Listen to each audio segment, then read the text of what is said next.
কিয়ামতের দিন আল্লাহ তাআলা প্রত্যেক নবীকে জিজ্ঞেস করবেন যে তুমি কি তোমার উম্মতের কাছে আমি যা যা পৌঁছাতে বলেছিলাম পৌঁছিয়েছো? নবীরা বলবে আল্লাহ আমি পৌঁছিয়েছি। নবীদের কথা ঠিক কিনা সত্য কিনা এর সপক্ষে তখন বিশ্বনবী সাক্ষী দিবেন। সুবহানাল্লাহ পড়েন।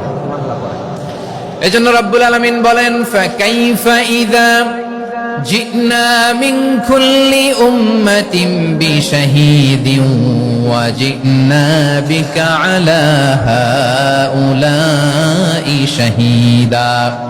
তখন কেমন হবে যখন প্রতিটি উম্মত থেকে আমি একজনকে সাক্ষ্য হিসেবে বের করে আনবো আর তাদের উপরে নবী আমি আপনাকে সাক্ষ্য বানাবো। পড়েন সুবহানাল্লাহ।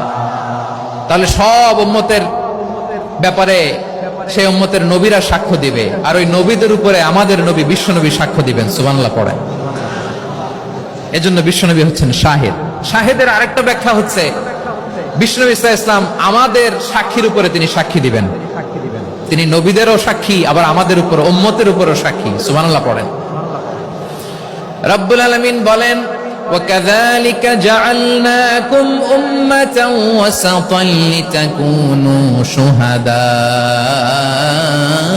عَلَى النَّاسِ وَيَكُونَ الرَّسُولُ عَلَيْكُمْ شَهِيدًا।